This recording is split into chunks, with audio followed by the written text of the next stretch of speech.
team, across to doing private detective work, and then into television. Yes, yes. Because first of all, what I want to ask you about is, as a private investigator, what would you say were the main differences between that and police work?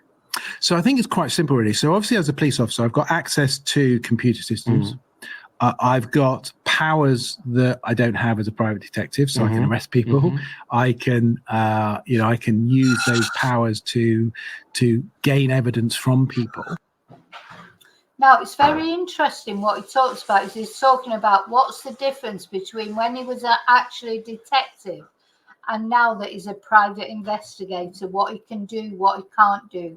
Honestly, this will blow your mind, what he says that he does. I've got regulatory powers, surveillance, some of the techniques that you use, bugging, listening devices, all of that stuff at my disposal. And I've got some of that at my disposal now, but obviously it's slightly different. If I wanted to gain access to someone's house, to be able to put a listening device in someone's house, then I can go through that process through a court order, get that order, get into someone's house as a police officer, put the bug in there, disappear, and nobody knows I've been in the house. The intelligence services do it all the time. So that's interesting, isn't it? So he's saying that when he was a police officer, if he went to court and got the permission to go in and put a bug in someone's house or whatever, they would just wait around until the person went out, and then they would go in, put the bug in or whatever, and no problem. He didn't have to worry about it. Just do it discreetly. That, even for the police to do that, it's a little bit worrying, isn't it, really? But I suppose the only way that they would get permission to do that from a court would be if there was a serious, reason that they felt that, they needed to do that. So you feel like it's safeguarded, that it would have to be by permission from the court, etc. Listen to what he says he does as a private investigator. Hi, Moonbeam. Yeah, it is scary, isn't it, Rio? Because you just don't know. Maybe they don't even suspect you particularly of doing something, but they think you might have some information.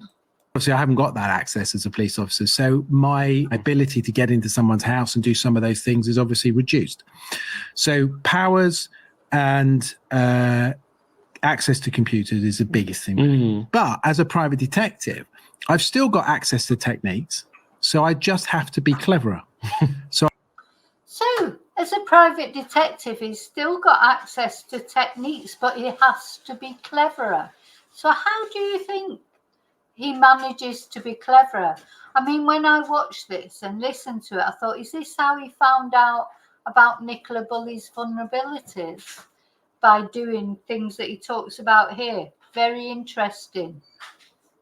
I just have to be able to use the abilities to be able to gain access to people in a way that perhaps they aren't aware of. Sure. In a more discreet way. Can you give us any examples? Well, I mean, we use... Yeah, give us some examples, Mark. So, you know what? He's a private investigator. Is he a legitimate private investigator? What are the conditions to be a private investigator?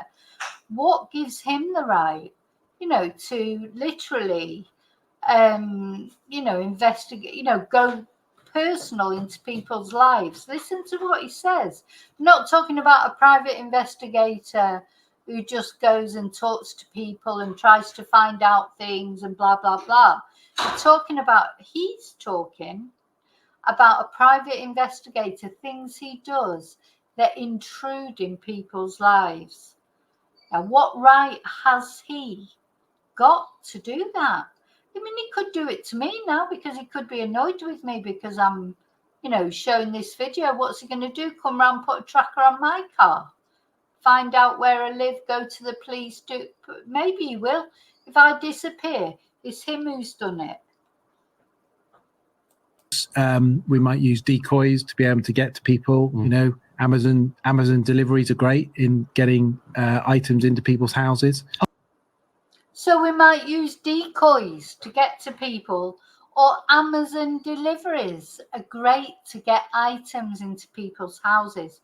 So next time you order something from Amazon, think about what's coming into your house. Has he put a bug in it? Has he intercepted the Amazon driver outside, offered him 100 quid or whatever? Oh, you know, put this little bugging device in that, I don't know, what might you order from Amazon? You might order anything from Amazon. Or just stick this little bugging device in it. Honest to God, my jaw dropped when I listened to this, because that cannot be legal. Mark Williams Thomas is not a police person.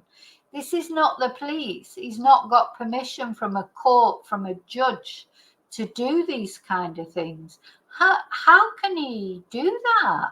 And he's here on the bloody Lad Bible video boasting about it. Oh yeah, you know what, Amazon. So what does he do if you order a Domino's pizza? Does he put a tracking device or a bugging device in your pizza? Honest to God, I just think, what the hell is he talking about? How dare he? Who is Mark Williams Thomas? I mean, to me, he's not, I don't even think of him as a private investigator, really. He's just like a hack. He's a journalist. He's like, even private investigators, surely they haven't got that. Even legitimate private investigators, surely they need to have permission from courts. You can't just stick a bloody tracking device under someone's car or in their pizza or in whatever they've ordered from Amazon. Honest to God, this just really, when I was listening to it, because as I say, I found it by accident, I was just like, what? Oh, can you actually do that? Yeah, why not? Well, okay, fine. Yeah, can you actually do that? Well, why not? Why not? Ha, ha, ha, ha, ha, ha.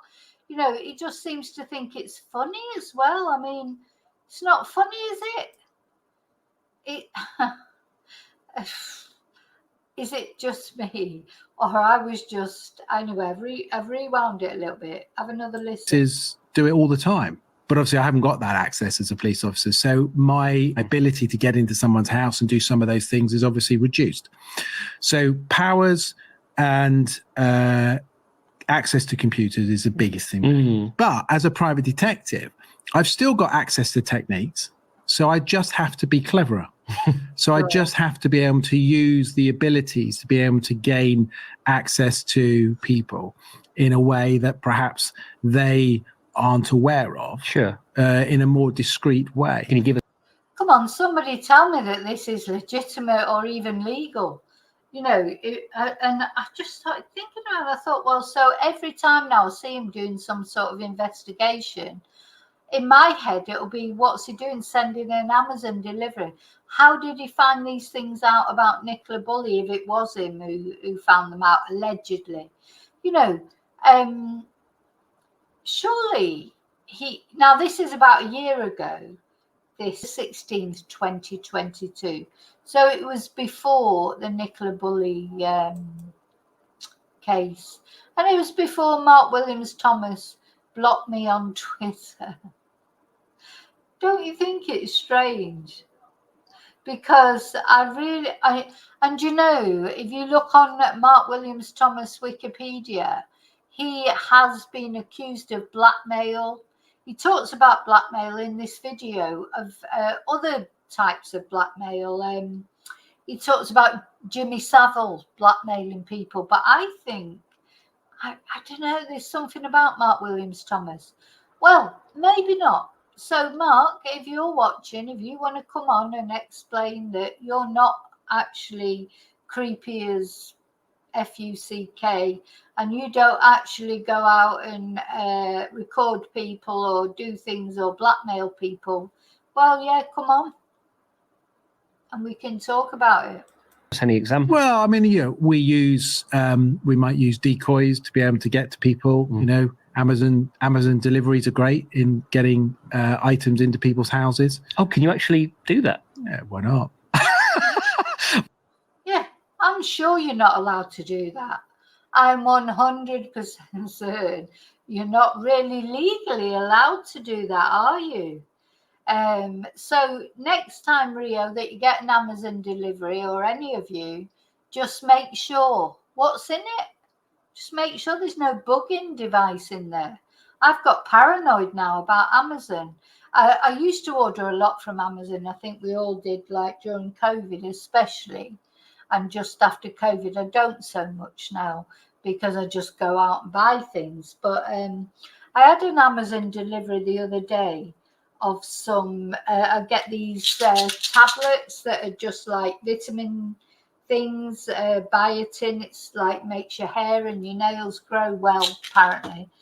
Anyway, I had that delivery, and for the first time ever, I had like a really bad experience with the Amazon driver, because it's probably Mark Williams Thomas that sent him.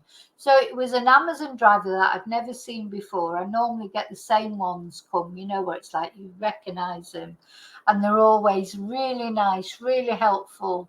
And normally, because of course, when they ring the doorbell, all the dogs start barking.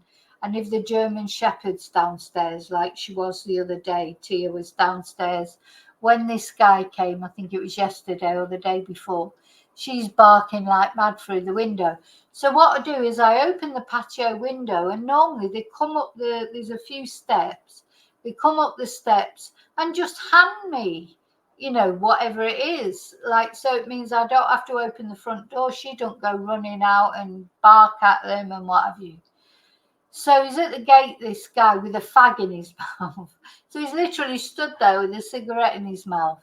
And I opened the window and I said, oh, can you bring it up the stairs? And you know what he did? He just threw it.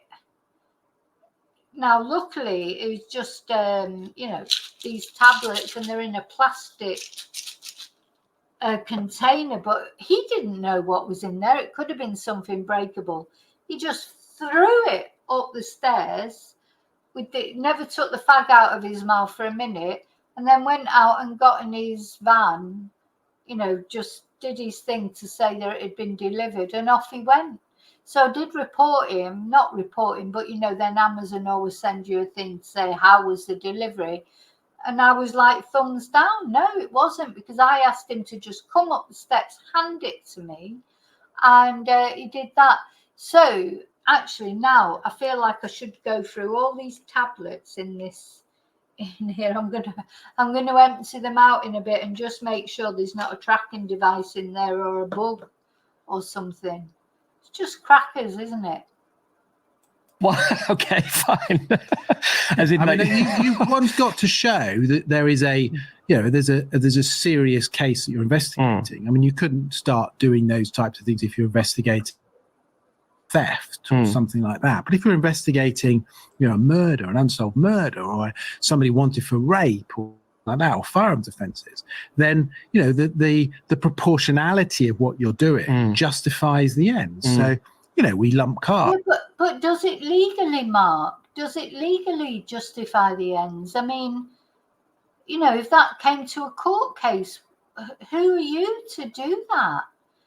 You know, like, what's the difference between Mark and me? So if I decided to do that with one of my neighbours or one of my friends or anyone, what's the difference? Does he get permission for that, or does he just go ahead and do it and think he'll get permission afterwards? Very weird.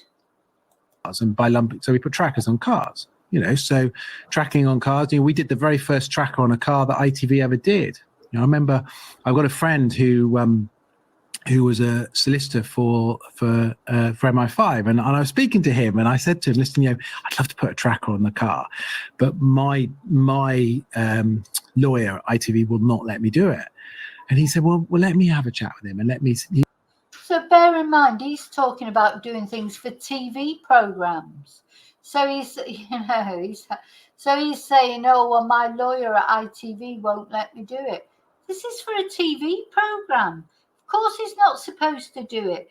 Listen, it doesn't matter if he's going to end up catching someone who's a really bad person, or, you know, and I'm all for that. But he does not have the right to do it, does he? Or is he MI5 or something like that? I don't know. He says you can do it. He says obviously there's restrictions. So, we do it.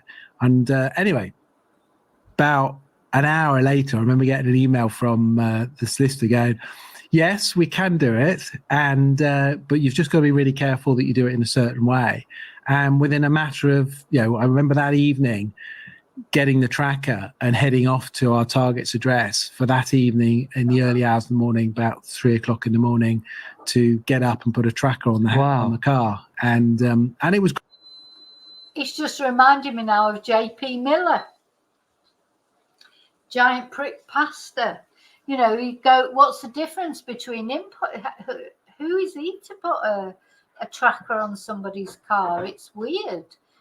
It makes you wonder, is he some sort of secret spy or something? What gives him the right to do that? And then he's saying he's doing it for TV programs. That's even worse. Great, because it was the first time it had ever been used in television.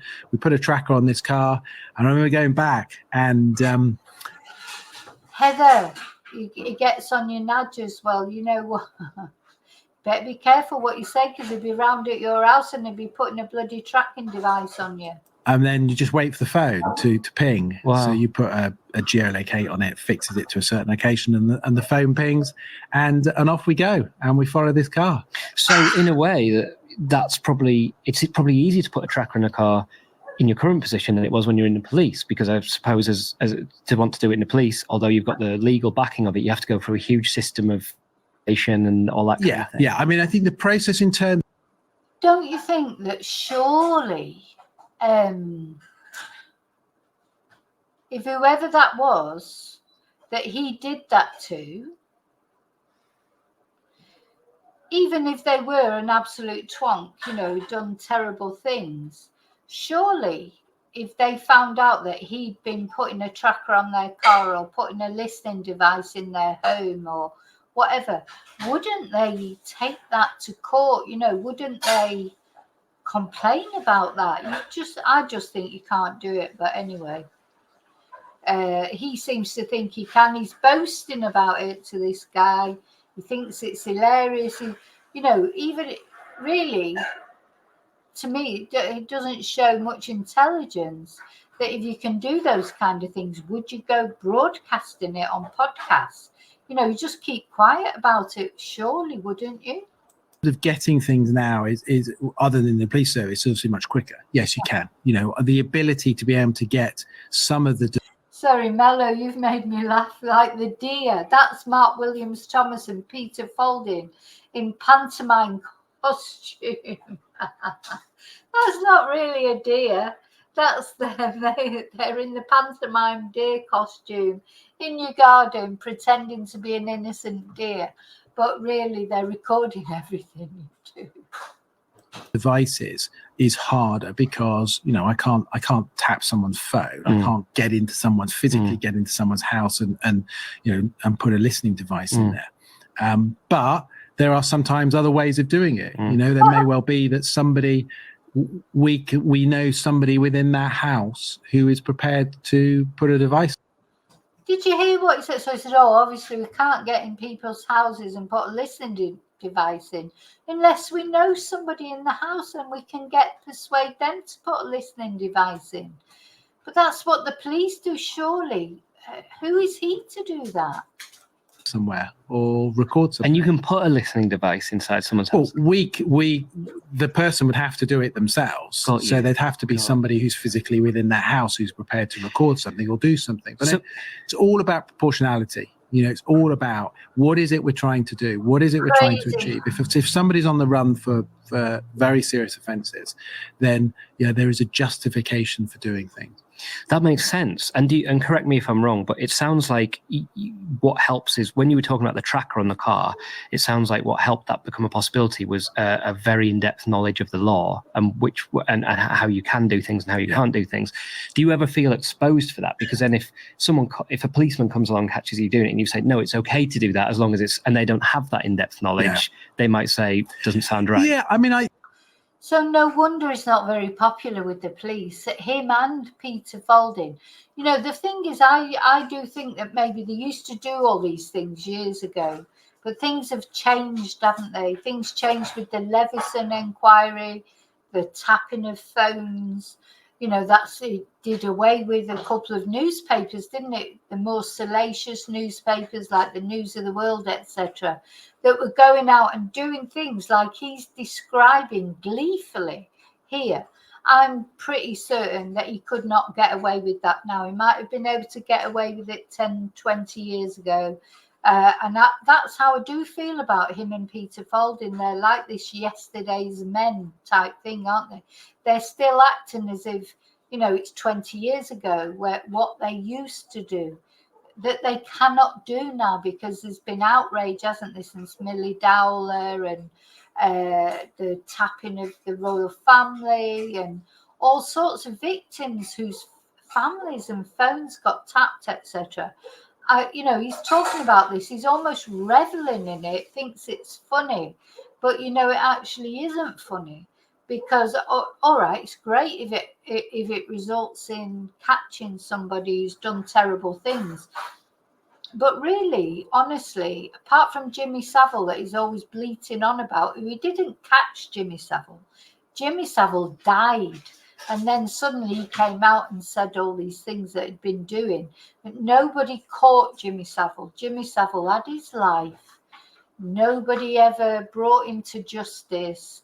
Hopefully he's being brought to justice now in the next world. But who has Mark Williams Thomas actually caught? Nobody. Has he? I remember we did a surveillance on this person's address, and the producer said, first of all, he said, I'm going to sit in the bin, right? As in a wheelie bin. Oh, wow. Outside this address. And he hadn't done any surveillance before. And I said, believe me, you're not going to sit in a wheelie bin for very long. I said it. So he's got his producers going to sit in a wheelie bin outside an address. You know, and David, what you're saying about Paul Ansell, I don't blame him, because he had a bad experience with this guy. And, you know, I'm not defending Paul Ansell. I don't know what Paul Ansell didn't do, whatever. But all I know is this guy and Peter Falding let Paul Ansell down. And not only Paul Ansell, but the whole Nicola Bulley family down. And I don't blame him for doing that, because I would have done it as well. Because you wouldn't want this guy anywhere near your house, or Peter Falding, after everything that came out. So he's talking now about his producer hiding in a wheelie bin. Oh my God. You know, you just can't, it doesn't matter in the best way in the world, but this guy has never caught anybody. Somebody please tell me, maybe he has. Who has he caught? He went off and interviewed Oscar Pistorius, but then came back saying, oh, he was innocent, because he doesn't, you know, he's obviously some money in it, for he's writing a book about Oscar Pistorius. Everything is about money to him. What criminal has he actually caught? He didn't catch Jimmy Savile. Jimmy Savile died, and then suddenly came out with all these things about Jimmy Savile that he never said while he was alive. He never protected any of Jimmy Savile's victims. So who has he actually caught? It might be fine for a while, but you can't move. It's ridiculous. I said, lie in the back of the car. I said, well, park the car further away and you can lie in the back of the car. Anyway, he did, but he then decided that he was going to move the car, I think it was, or he was moving around too much within this car. And a neighbor saw him moving an awful lot and phoned up the police. And then the next thing, the police turned up. And then he phoned up and said, oh, the police are here. Anyway, we managed to get the police and take them away from the target's address, talk to them elsewhere and say, look, we're done running an operation, we're running this. Also, he finds it hilarious, doesn't he? He's laughing about it all. But, you know, these cases, whatever cases he's talking about, these would be murder cases, rape cases, serious cases. He seems to think it's hilarious that his producer was in the wheelie bin. It's not hilarious. You know, who has this man actually? So do you remember when he went over to Tenerife and he said, oh, give me 3 days and I'll find out exactly what's happened to Jay. And then he kept, so Jay'd stolen a Rolex, he'd done this, he was scared, he had knives, he blah, de, blah, de, blah. All that rubbish. And now he's just forgotten about that. It doesn't exist, all those things he said about Jay. He's never even mentions him. He never even talks about him. Terrible. The police service are, I have great relationships with the police service. I get on very well with them, and we have a good dialogue. That's not true either. He doesn't get on well with the police service. Not anymore. Maybe once he did, but not anymore. Same with Peter Falding, his bosom buddy. Dialogue most of the time. It's really interesting. So you've moved from the police force, where you sort of ended up doing a lot of work with children, and then you moved into the kind of private investigative world, and the TV work started to come alongside that at a similar time. Where was it that the Jimmy Savile thing came in? So I'd done quite a lot of television stuff. So I'd probably done quite a lot of ITV Tonight programs. I went over and confronted a paedophile priest in Germany who sat in an internet cafe and told me about all his offending, just to camera. Incredible, really. Now, that was interesting, because when I watched this video and he said that about the German priest, the paedophile priest, I tried to find some details about it. I can't find anything online. In fact, in a minute, while he's talking about it, I'm going to have another look, but I couldn't find anything. So is that even true? But I think, that's broke down. Yeah, we'd be following him for a little while, and the exec said to me, he needs to be. I said to him, he needs to be confronted. He said, "Well, are you up for that?" I said, "Yeah, of course I am. It's just everything I used to do in the police service." I just went and confronted him, and for half an hour, he told me about all his offending behaviour. Wow! And was he prosecuted? Yeah, he was prosecuted and convicted for. He had a load of child abuse material as well as grooming a child. Right. So I did that, and then I did a lot of other crime stuff. So I did quite a few Tonights around crime stuff, and then I was working. I think I was working on another Tonight program, or I'd be doing stuff. Actually, those days I used to do quite a lot for BBC News. No, I just had another look. There's nothing on Google for him uncovering a German priest thing. Is it honest to God? I think he just talks out of his backside, out of his culo, as we say as well. Spain. And then I was just coming back from BBC Newsnight, having filmed a piece in Interpol. I'd gone over to Interpol to deal with child rescue alert, child trafficking. And I was just coming back, and the producer said to me, "Have you ever heard anything about Jimmy Savile being a sex offender?" And I went, "No." I said, "He's a weird bloke." I said, "I wouldn't want him anywhere near kids, but no, I've never heard anything." What year was this? So this is 2011. He was picking up audiences of 15, 17 million a night. He was phenomenal. He was across, there was only 2 television channels. There was ITV and BBC at those days. BBC One, BBC Two. He was across it on a Saturday night, BBC One. He was it. An absolute star, really, in terms of television, worldwide known as well. Big profile. So the thought, I guess, some of the nervousness is the fact that you're not going after someone that people are suspicious of already at that point in time. You're going after someone that you're going to be telling them, that person you've injured. So what he's saying basically is he's investigating Jimmy Savile from 2011, way before Jimmy Savile died. But he doesn't say anything about it then. And you'll find he even says in a minute, well, you can't get sued by a dead person. Once somebody dies, you could say anything about them. They can't stick up for themselves. They can't contest it. I'm not saying that he was wrong about Jimmy Savile. I'm 100% certain he was correct about Jimmy Savile. But why not say it while he was alive? He's a coward. He never, ever came out, said anything, investigated anything. There was another incident, and this is another reason probably why he's banned me from his Twitter and for... he just tries to ban me every time, because what's the guy who owns Harrods, Lady Princess Diana, her boyfriend's dad, he died it was about a year ago, I think now. And when he died, he put a thing on his on his Twitter or X or whatever you call it. Oh, now that he's died, we can reveal the truth about him. And a lot of people, including me, which again will be another reason why I've been banned, blocked, said, well, why are you coming out with it now that he's dead?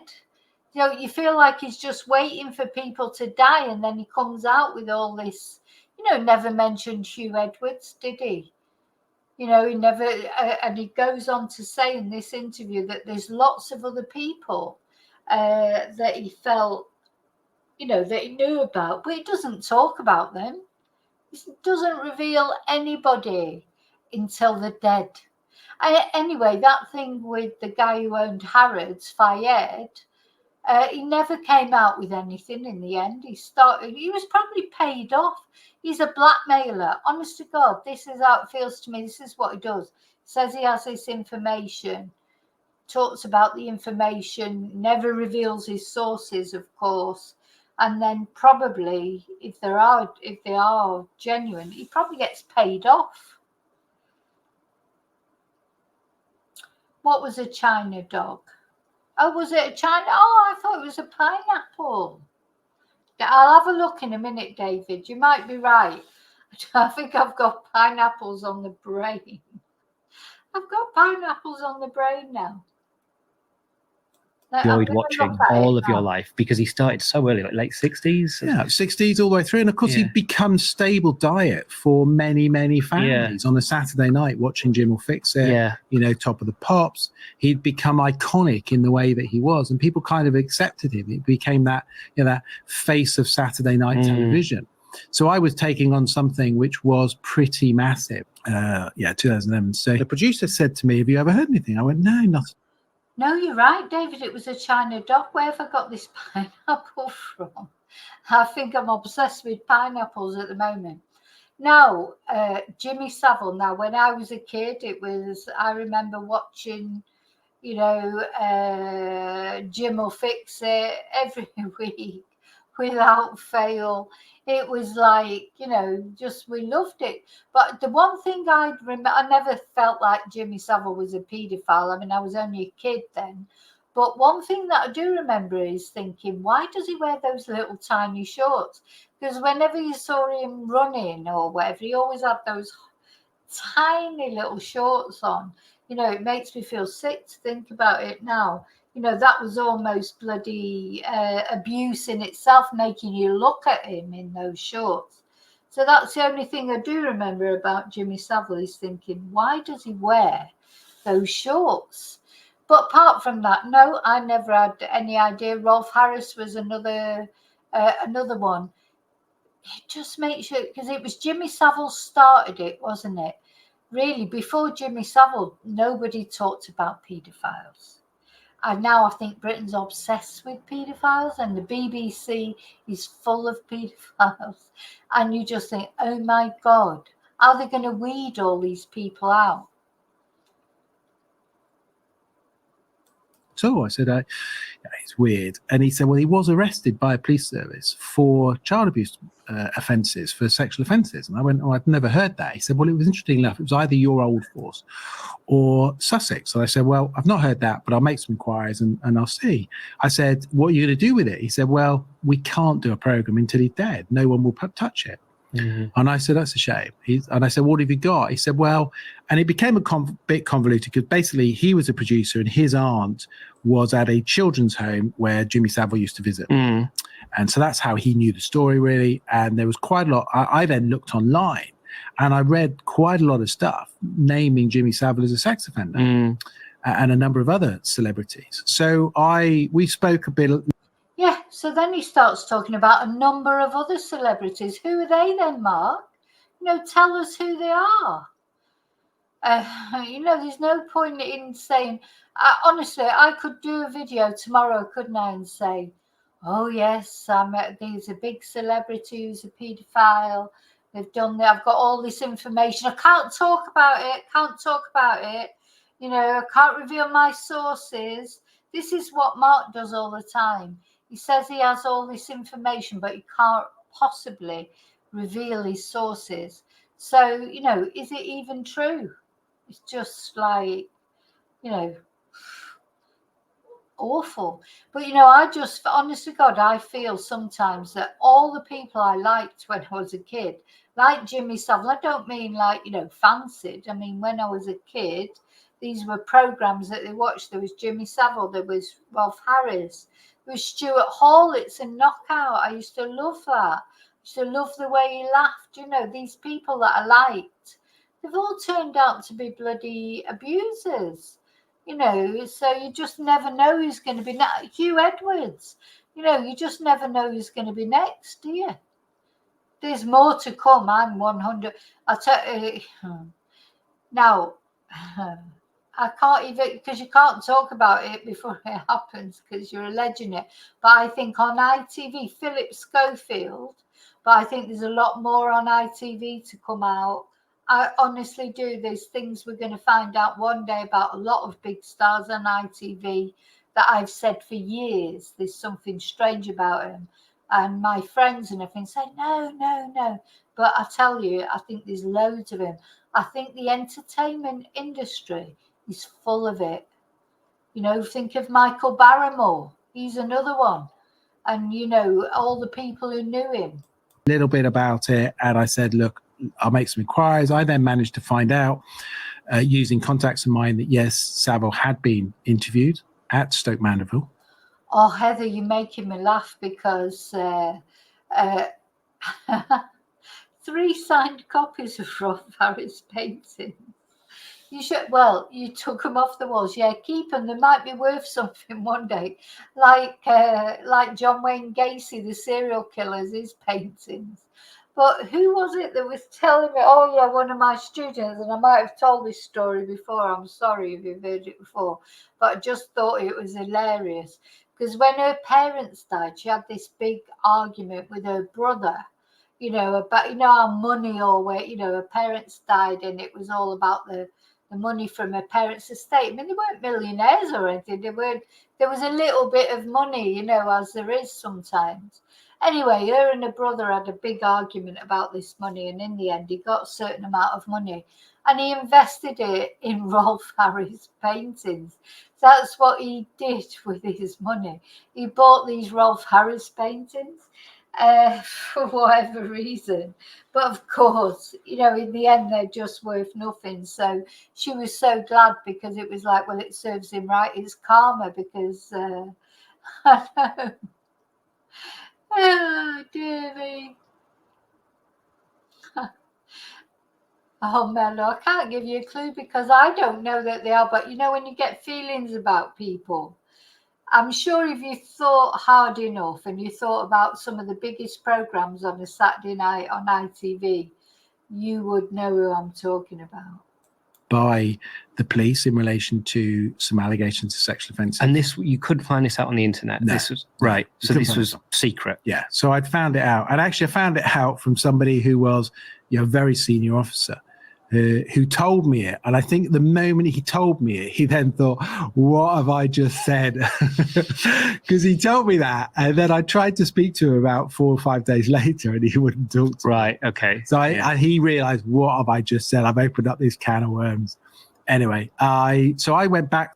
Thing is, loose tongues. People always like to talk about things, especially if they're out. He's probably taking him out, giving him a drink. He's probably slipped something in his drink. I wouldn't be surprised.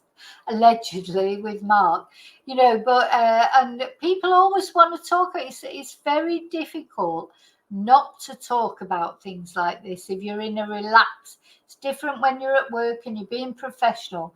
But if he takes them out for a drink, gets them chatting, plies them with a few more drinks, I bet that's how he gets a lot of his information. Oh, no, not Cilamello. To the producer and said, look, he has been arrested. Sorry, he has been interviewed in relation to these allegations, but no further actions coming from it. And he said, okay, that's a Yeah, Cliff Richard, he's another one. He's given me the creeps ever since I can remember. And allegedly, you know, but of course his house was searched and nothing was found. So we have to presume that Cliff is not guilty of anything. But you know, when somebody just gives you a feeling, I just go by feelings about people, and some people give me that icky feeling, and I just can't help the way I feel, but it's only a feeling, you know. I mean, means nothing really. Okay. And what are you feeling at the moment? Because you've been looking online, you've spoken to this person. I mean, are you like, or do you think something? No, there's clearly more to it. Right. There was clearly more to it. And I said to him, what are you going to do with it? He said, well, we've got somebody that's going to present it, and we're just kind of working it up and see where we go. But, we can't do anything at the moment. And then fast forward a couple of months, not very long, and he dies. Saville dies. And I remember thinking to myself, gosh, that's your moment. He's now, because you can't be sued by the dead. There you go. So, that's what you said. You can't be sued by the dead. So all of a sudden, Jimmy Savile died. And, what's a bit sort of irritating, isn't it, is that Jimmy Savile never, ever in his lifetime got held to account for what he did he? He lived a long life. He died a lonely death, I think. I don't think, but psychopaths don't care about company or love or anything like that. He wouldn't give a shit. All he cared about was the next person he was abusing, and he got away with it all his life. He got made a sir. The royal family thought he was brilliant. It's like he had a great life. He had a brilliant life. Not many people get a long, happy life like he had, doing exactly what he wanted to do with the money that he had. Now, you can say he did raise a lot of money for charity. He did. But, that's the only good thing, isn't it? At least he did raise money for charity. But he only did that because that's what enabled him, wasn't it? Him raising money for charity. That's what gave him the in, wasn't it, into these places to abuse people. Anyway. But yeah, Mark doesn't give a shit, does he? When I watched this, I just thought, you don't care. It's just like, oh, well, Savile's died now. Now's my chance. But didn't you care about the people he was abusing? Although all that time that you knew he was abusing people, you didn't give a shit. So I thought, there's your moment. And I remember he phoned me up. He said, we're going to do it. He said, would you give us an interview in relation to that because of your background in terms of dealing with very high-profile offenders in the police service? And I dealt with a number of high-profile offenders in the police service. And when you were in the police, yeah, when I was in the police, so during the police service, I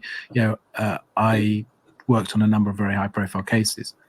And so I said to him, yeah, no problem at all. And I do feel with Mark as well, his police career is very shady, isn't it? We can't get to the bottom. How long did he work for the police? What exactly did he do? What exactly has he done? Apart from exposing Savile, but it didn't expose him any more than anyone else did. In fact, it was Johnny Rotten, wasn't it? John Lyndon from the Sex Pistols, who probably was the first person to expose Jimmy Savile before he was dead.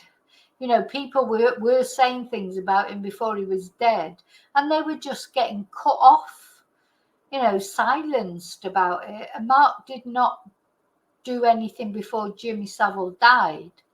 So what is it about Mark? What did it? I'm going to Google it. I've looked at his Wikipedia before. I'm going to just have another look again. Oh, remember he had the chewing gum removal firm as well. So, he calls himself a private investigator, but that's when he's not picking chewing gum up off the pavement. And then it went to the editor of Newsnight, and the editor of Newsnight totally missed the ball here because he said, well, there is no story because Surrey police don't seem to have failed in their investigation. They dealt with it appropriately. I remember saying to him, but that's not the story. The story is that Jimmy Savile's a sex offender. Yeah. It's not the secondary, whether or not the police failed in their investigation. So he said, well, that's it. We're shutting it down. We're not doing anything. And I remember saying to him, well, there's something here. I don't know what it is yet. And there's something here. And I said, but would you be happy for me to take it on? You know, journalistic wise, you don't want to tread on someone else's toes if he feels that he's going to continue doing it. He said, well, it's dead for me. I can't do anything with it. This is a producer saying, yeah, he said, it's dead for me. I can't. He said, I'll help you all I can. He said, obviously I have to be careful because of my role, but I said, I'll help you all I can. So I said, well, let me run with it. Let me see what I can find. And I remember, and all they had at that moment in time was they had a... Yeah, so I just want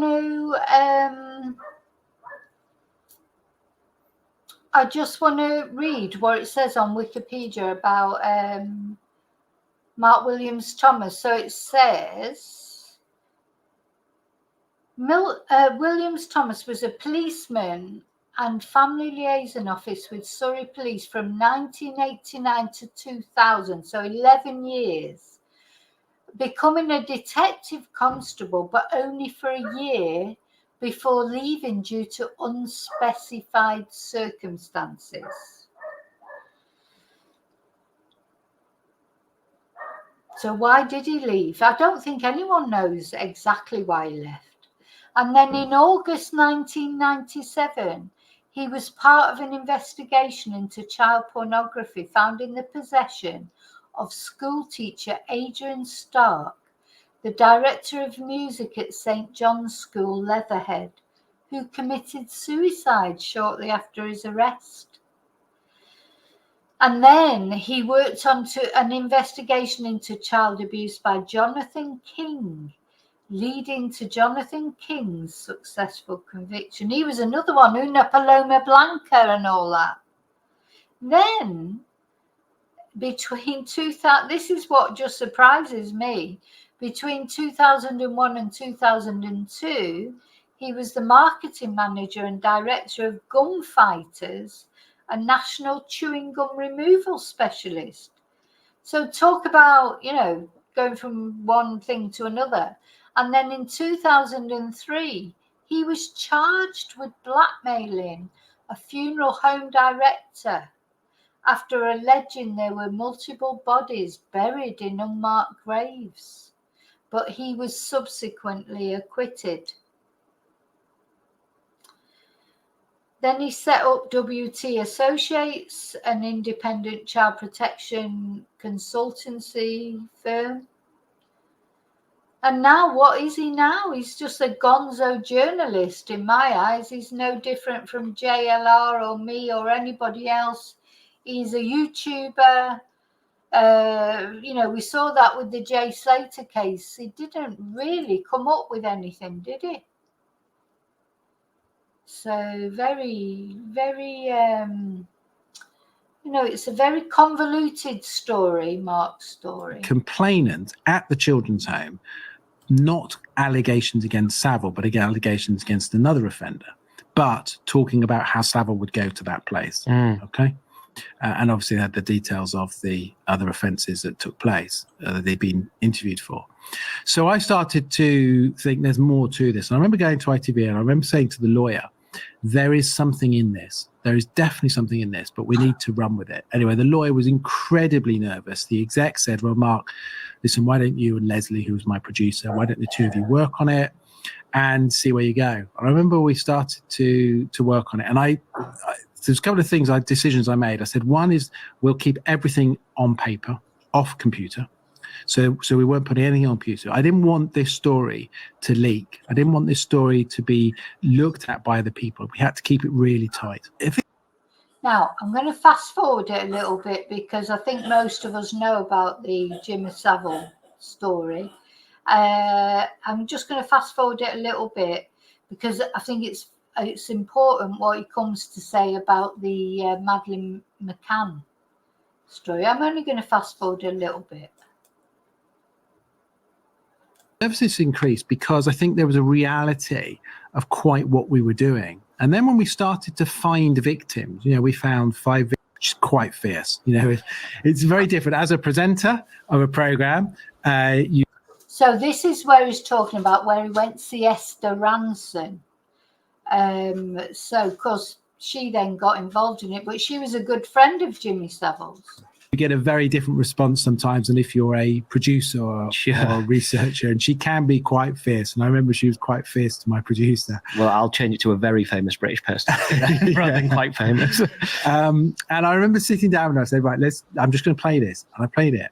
And you could, as she was watching this, you could feel kind of like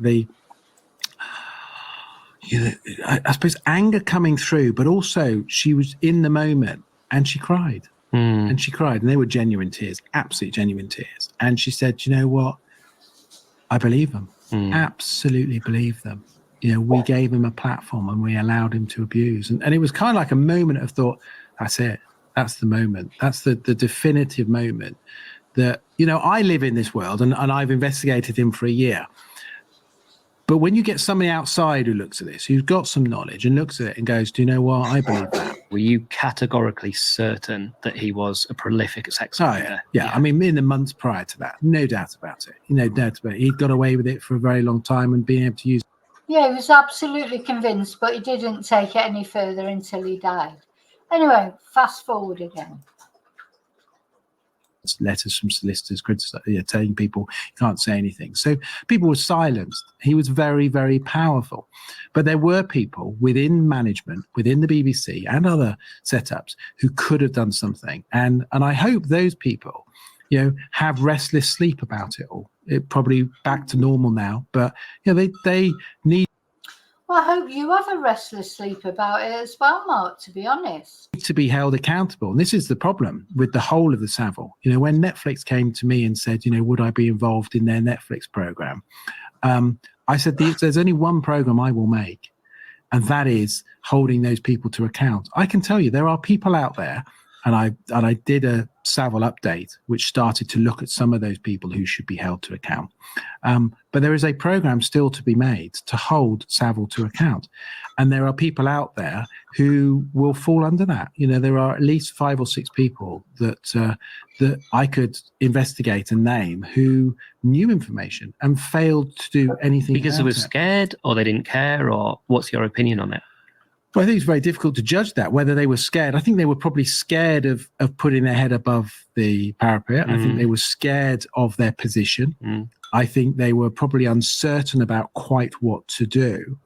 And they were in awe of his power. I mean, one of the massive problems is that Savile was earning money for the BBC and for other organisations. You know, Savile was this face. So if you suddenly say, do you know what? We're going to get rid of that. And of course, it's all about the money, or it was all about the money. I don't know if it is still now. Probably it is. I don't know. But it was all about the money. Jimmy Savile, he couldn't go wrong as far as TV was concerned. He was popular. He was making money for charity. He was in with the royal family. He was in with everybody who mattered, you know, in that sort of the British society that's all about elites and everything. Jimmy Savile, he was a sir. Everything he did turned to gold. That's what it comes down to. You get to that position, you can do what the hell you want. Nobody will challenge you because you're making money. It's all about the money. That's what it was to do with. And his ties to the royal family and the elites. You know, that's why I hate the royal family, because, you know, these elite people who are born into, you know, regardless of whether they're any good at anything, you know, people like Prince Andrew, it doesn't matter, you know, whether he's rubbish at everything he does or he's a P or whatever he is, don't matter, because he's royal family. He's always going to be royal family. You know, they might feel like he's been ostracized from the royal family, but he's not living in, you know, he's not sleeping in a tent, you know, in King's Cross or whatever, and really suffering. He'll never have to really suffer like that. He'll never have to make his own way in the world. He won't be working at Tesco stacking the shelves, you know, just because he's not, you know, as fortunate as the rest of the royal family now. I can't bear the royal family or any of those elites. People need to earn what they get or don't get or whatever. They need to work for it, in my eyes. And people who are from working class backgrounds, I was watching Angela Rayner being interviewed this morning. everybody, they were all making a big fuss because she was dancing in Ibiza or whatever. Oh my God, fancy going on holiday and dancing at a nightclub. Oh my God, how terrible is her working class roots. And, she was saying that when she walked up to number 10 Downing Street as Deputy Prime Minister, where she comes from, council estate, single parent at 16. So I can't bear all this criticising single parents, like all single parents are terrible. Look what she's done. She looked after it. She was a carer to her mother. She's dragged herself out of that and worked hard. She hasn't just become Deputy Prime Minister because she suddenly woke up and she was Deputy Prime Minister. She's worked hard for years. And she was saying that all anybody was interested in, or all the media was interested in, is what clothes was she wearing as she was walking up to number 10 Downing Street. Not saying, oh, how fantastic that a woman has come out of a working class environment and ended up being Deputy Prime Minister. How brilliant. And then she was saying, like, so she's in Ibiza dancing. That's terrible, according to the, idiots. But then when she went to the opera, didn't she, not long ago? And they all kicked off about that, saying, what's Angela Rayner doing going to the opera because she's a working class? Oh, but then Prince Andrew, Prince Charles, all these elite people, Camilla. Look at what Camilla did. Look at what Prince Charles did, the way he cheated on Princess Diana. They get forgiven for it because, they're the royal family, that's okay. But not if you're working class from a council estate. Look at the McCanns. You think if the McCanns would have been working class from a council estate, that they would have been protected as they've been protected. Anyway, I'm having a little rant there. Let's go. I like to have a little rant every now and again, but it drives me absolutely bonkers. Of course, what's the fallout from that? It's huge because people start asking questions. So for some people, it's much easier to do nothing, even though that's the wrong thing to do, than to do the right thing. Now, I've never been like that. If I make myself unpopular, which I have done and do by doing things, if I've done it for the right reasons, then I can sleep at night and I can hold my head up high. Well, when you talk about making yourself unpopular, am I right in thinking there was actually some sort of device sent to you? Yeah, I have death threats. I've been threatened to be shot. I've had child abuse material sent to me. I've had an incendiary device sent to me. I'm very careful. So he's had child abuse material sent to him. He's had an incendiary device sent to him. He's had all these threats against his life. Well, I'm just about to start on a new project where I've been told that the people that we are going after will come after us. Why would you do that? Because I care. Because I care to help. And I don't say this in a spiritualistic way, is I've been put on this earth. Now, this was quite interesting what he says here. Now, I'd like to believe it. I really would, but I just can't decide. You tell me what you think. Suddenly, Mark Williams Thomas thinks he was put on this earth to help people. I hope he really does believe that. But let's see what you think.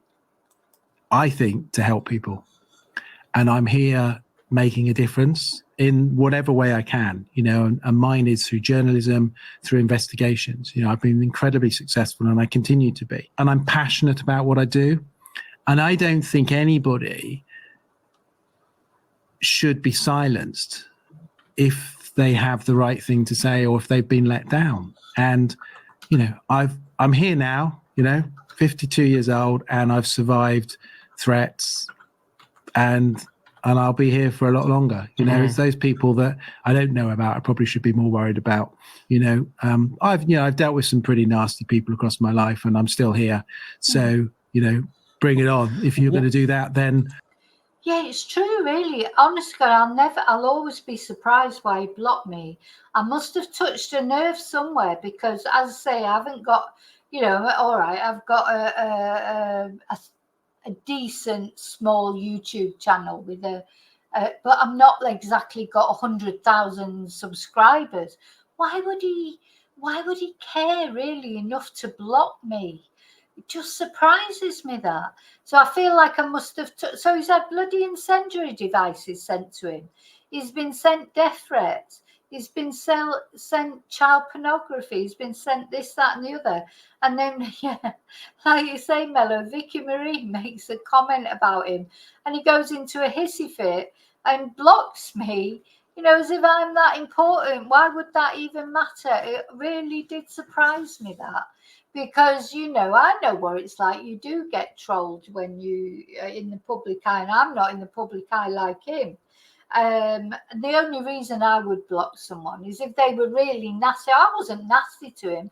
I wasn't personal towards him, calling him names or, saying something about his appearance. Or I just challenged what he said about Oscar Pistorius, that in my opinion, well, not only in my opinion, Oscar Pistorius was fucking found guilty in court. It's not what I think, it's what the judge thought, and I just said that, I don't, but how can you say that Oscar Pistorius is innocent? Block.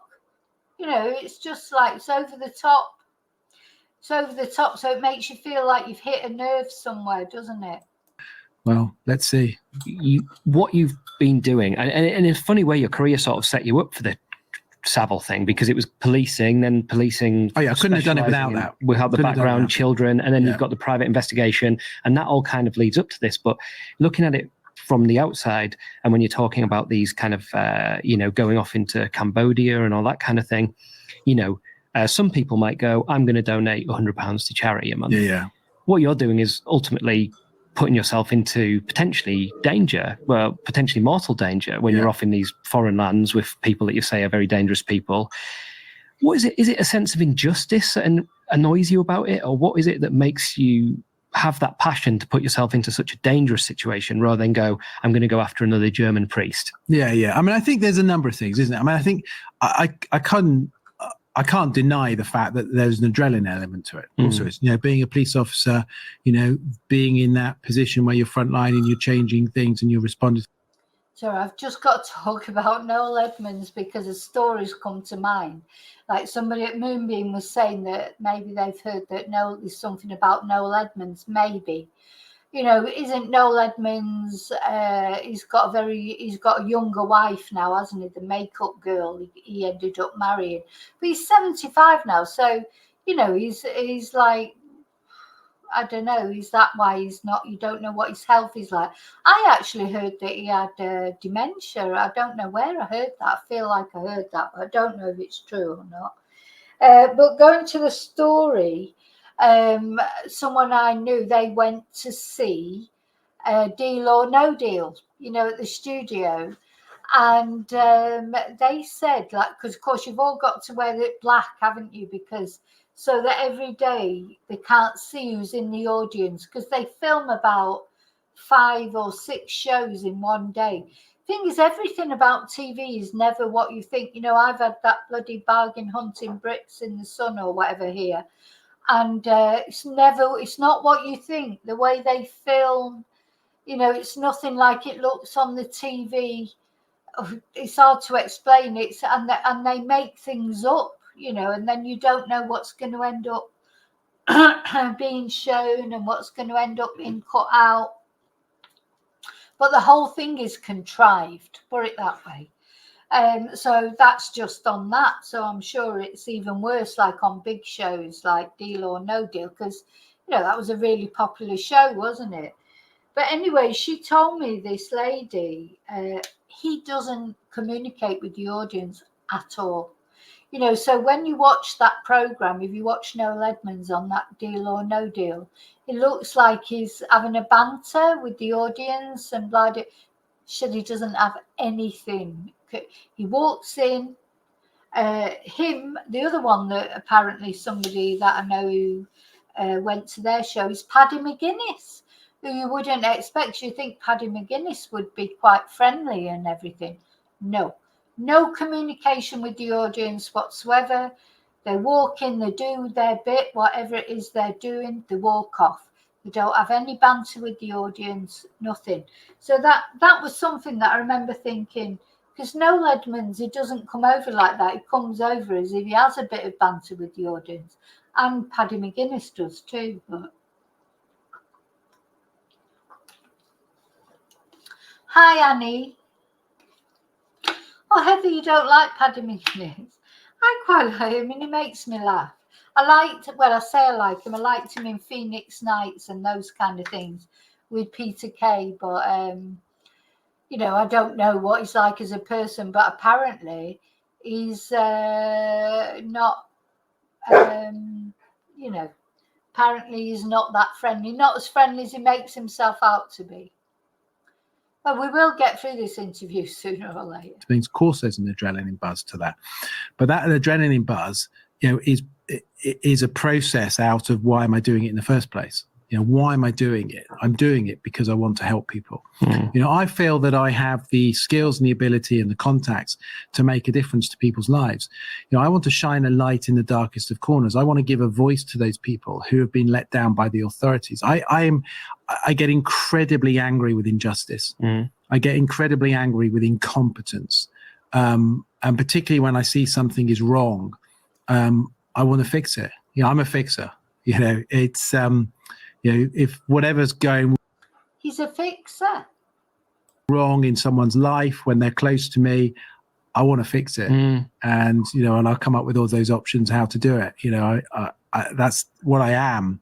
And I think when someone comes to me with that injustice, I think of it and go, I can help you. I can make a difference. With Saville, I think for a lot of the British public, that will have come out of nowhere. There'll be people that work in media and might have heard stuff. There'll be people, there was always jokes because he worked with kids, but there's jokes about anyone that works with kids, right? But for a lot of people, that will have come out of nowhere. Do you think that's a once in a generation thing? Or do you think that's something that came to light and behind the scenes, there's other things going on that could come to light with enough investment? I think with people who work with kids, I think what you've always got to remember is that it's a shame, but people who have those sort of predilections to abuse children or whatever, they're going to look for a job where they work with kids. You know, that's just what they're going to do. You know, if you've got a paedophile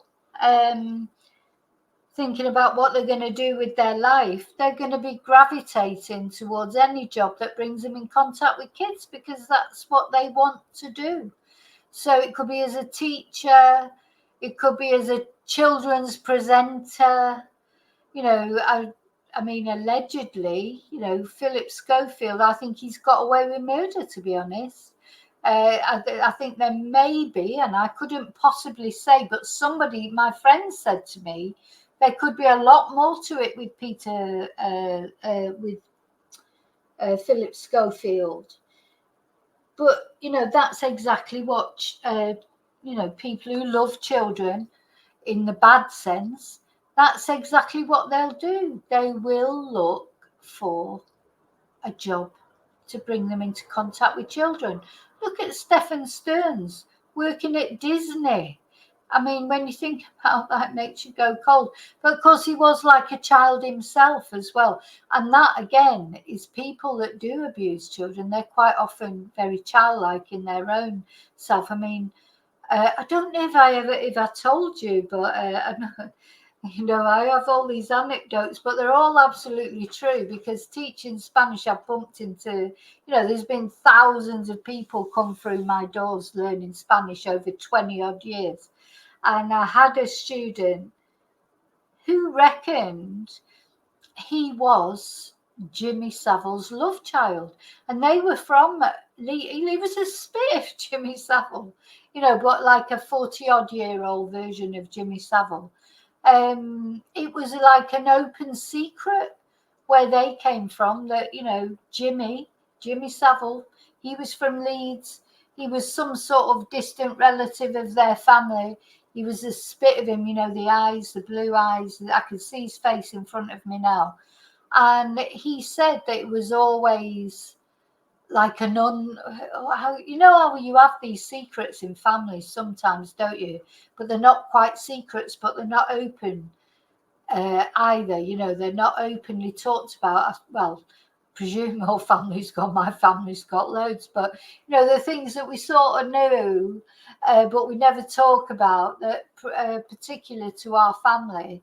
And with this guy, it was that Jimmy Savile, Uncle Jimmy, in fact, was his father, because Jimmy Savile was well known in the local area.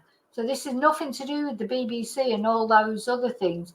This is just literally around the area where he came from. He was well known for, you know, spreading it about. And this student I had, who was a lovely guy, said that the open secret was that Jimmy Savile was probably his dad. Investigation. So I think we have to understand what Savile was about. Savile had this platform created in best part by him, but also by the environment that he was in and by those people that allowed him to have the platform that he had. He was fairly, I probably would guess, he was untouchable. And as a result of that, he was allowed to do what he wants. Now, if you put that into today's society, it's very different. There wasn't the social media. There wasn't the platform to expose him that there is today. You know, you couldn't get away with those things today because someone would write a blog, someone would do a social media post, someone would do something about it and talk up. And society is far less accepting of wrong as it was in those days. You know, do you think so? Oh yeah, I mean, you know, I think he's right there, what he's saying. You know, social media sometimes, to be honest, talks about people being peas, and they're not. You know, it's almost too much now, isn't it? You know, as years ago nobody ever talked about it. Now it feels like every second person on the telly is a child lover. But of course that's not true, that it's any more than it was before. It's just that now social media does talk about it, and quite often news comes out on social media first before it comes out on mainstream media, of course. The whole Me Too movement has been brilliant because actually, you know, and people would say off the back of Savile and some of the other people arrested, yeah, but it was only touching. It was wrong. It was wrong back in the 60s. It was wrong back in the 50s. And it's wrong today. Because people got away with it doesn't make it right. Societies and our perceptions have changed. We've become much more educated about what is right and what is wrong, what is acceptable for us to have happen to our own bodies. So I think there is a massive change. And actually, misogyny is a huge thing as well. You know, misogyny existed within the police service and still does to a small degree now, but to a massive degree. I mean, I did a big investigation for a program recently on the Yorkshire Ripper. You know, this is a man who killed 13 women in Yorkshire in the 1980s, attempted to murder 7 others that he was convicted of. And the misogyny that stopped him from being caught much earlier was horrific. You know, if you were a prostitute in the 1980s and 90s, you have no value. You weren't considered to have the same value as other people. And society still does that to a degree now. You know, everyone has a value on their head. Some people are worth more than others. That's the reality. It's shocking, but that's the reality. It's less so now, but it certainly was a huge problem in the 80s and 90s. So Savile, to exist today, I don't believe could get away with it. There are other people who have offended in the 80s and 90s on a large scale, not to the scale of Savile, I don't think, but to a large scale, who are still at large. There are people offending today who are still at large on both the child abuse point of view and also other major criminal offences. So, yes, I think there is definitely offenders out there who have got very serious offences behind them on a large scale. Do I think that they're on the scale of Savile? No. And because offending is about 2 key aspects: access and opportunity. Access to your victim and the opportunity to offend. And if you look at Savile had access to his victims on a huge scale. He created television programs that gave him access to children. He did all this work, gave him access to children, and the opportunity, he was given the opportunity to be alone with children, to have that opportunity to offend. So as an offender, you've got to have access and opportunity to offend to whoever your victim is going to be. And Savile had that in abundance. There are offenders out there who are still to be brought to justice, but I don't believe there are any of them on the scale of Saville. Okay. Yes. I mean, I'm not sure what my response is there, because I want to say, well, that's good, but it's definitely not good if you're saying that there are still offenders out there on a large scale, in fact. Yeah, I mean, majority of child offenders, child abusers, will have abused in excess of 100 children. My God. By the time they're caught. But, offenders offend with a pretty insatiable appetite at times. Some of these people will offend huge amounts before they end up being caught. The first time you get caught shoplifting will not be the first time you've shoplifted. Yeah. So if you use that analogy across the board, and it's exactly the same. The first time you get caught, unless you're very unlucky, won't be the first time you've committed that offence. And offenders are the same. And what we know about child sex offenders is they are, their offending behaviour is something that it's repetitiveness, and it is a creature of habit. And we know that child offenders work on a cycle of offending. The other thing is they don't ever get better. They cannot get better. We went through this sort of period in the 80s and 90s where serial killers, I always call it the golden age of serial killers and offending in general, because it was this general assumption that, if you caught someone and they went to prison and they did these courses and, that they could literally be cured. I think nowadays it is generally accepted that child offenders and serial killers and those sort of people, they never get better. It's like there's something wrong inside. Some child offenders, to be fair, will know that what they want to do or their fantasies are wrong, and they ask for help. Because I do think it is like an illness. I don't think it can be cured. I don't think it can be helped in a way. Some people just find children, sexually attractive, and that will never change. You can give them as many courses as you want. You will never change that unless you give them like a castration, chemical castration or otherwise. This is something they're offering in America now, aren't they? Castration.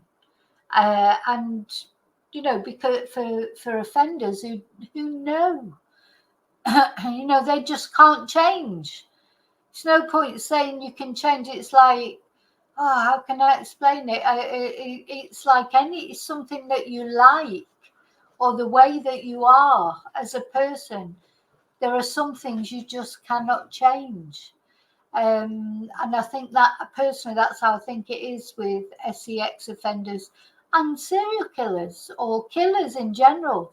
How many times do they let people out and they go on to reoffend, with either sex crimes, not only necessarily with children, but rape, or, they murder another woman or a man or whatever. Some things cannot be cured. I really do believe that. And I'm glad that in this day and age now, they seem to have moved away from that, what it was like in the 80s, etc., where they felt like they could change people. They can't. They cannot be changed. It's a shame in a way for them. They just, it's maybe in a way not their fault. Maybe it's just the way they're made. But then, it's got to be accepted that they can't change. I'm sick of reading about people, cases, and then it turns out that they were in prison before and they got released when they were in the 30s because they were young when they committed the first offence or whatever. And then they just come out and do it again. Honestly, it's terrible that. Sorry, there are things there are mistakes that you make when you're young. I am all for that. You do silly things. You go shoplifting, you smoke spliff, take drugs, maybe you experiment, get involved in a gang. But, there are some things that you don't do when you're young. You don't go out and kill children. You don't go out and kill 80-year-old men. These are not childhood These are not sort of things that kids do when they're going through adolescence. These are things that are in people to do. If someone's got it in them, unless they were totally high on drugs or whatever at the time, maybe. But, you know, you just don't do it, do you? Don't do it. You might do other things. You might go and steal things. You might go shoplifting. You might, I don't know, break into a car. Whatever you might do. But these violent things, they've got to be in you, I think. So rather like a drug, you know, the first time you commit your sexual offense, you get a height as a result of that, right, for an offender.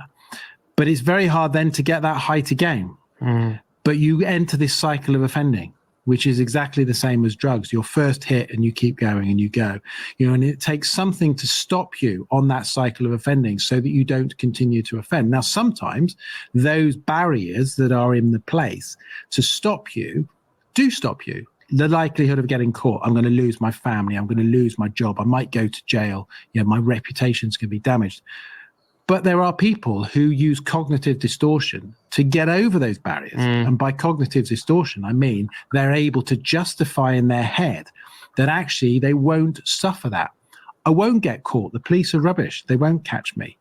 Oh, it's okay for now, sex offenders, because there's so many of them. And actually, you know, people turn a blind eye to that. It's okay. I can still work because they'll still employ me because I don't work with children. So this justification in your head the whole time, this cognitive distortion that everyone uses every day. Set off to work in the morning and you might use cognitive distortion. I drove 40 miles an hour in a 30-mile-an-hour speed limit.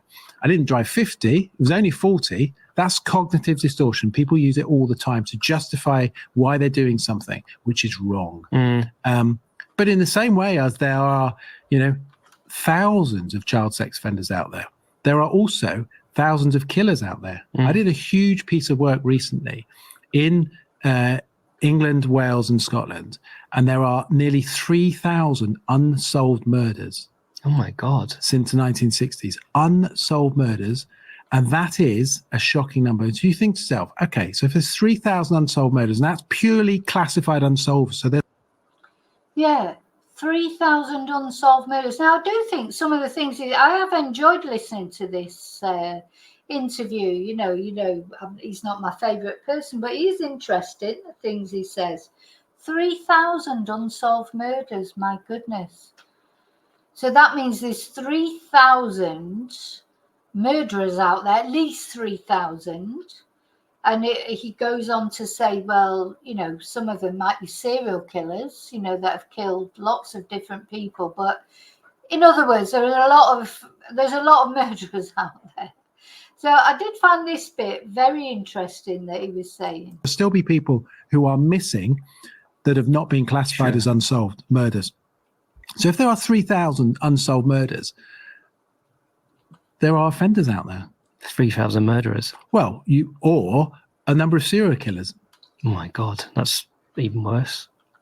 You know, I often, you know, refer to things, you know, you just go to the... Probably a load of them are buried on Peter Folding's farm. No, sorry, I'm only joking. It was a joke. Shop, and the person holding the door actually could be a killer.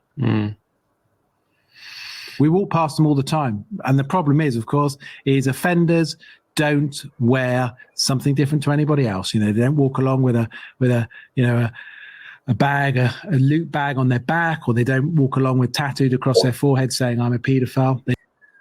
No, and that's what Ted Bundy said, that killers, serial killers like him, you know, they're not gibbering wrecks that come out at midnight. You know, they're just your average person. You know, nobody suspected Ted Bundy. You know, the people in his, you know, he had girlfriends, he had no, you know, his family didn't suspect him. No, it's not only Ted Bundy, there's loads. You know, a lot of killers, they're just like you and I, they're hiding in plain sight. Patrick Stevenson, like recently, Stefan Stearns, they're leading normal lives. They're not immigrants. There's nothing strange about them. They're just leading normal lives, normal people, and you just don't know what's really going on with them. They walk amongst us, yeah. They live amongst us. From one high-profile case, the Saville one, you mentioned earlier another high-profile case involving a child, which is Madeleine McCann. Yeah. Were you saying that's a documentary you're currently working on? No, so finished it. It went out on Channel 5 a couple of months ago, and it's just about to land on Paramount Plus. So actually next week. Paramount Plus, wow. Next week, 3-parter, and it was for the very first time. So when I got approached to make it, I've made lots of Madeleine McCann investigations. I was on the ground when Madeleine disappeared within 70.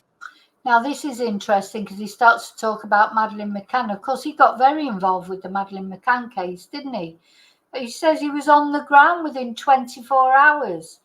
You know, how?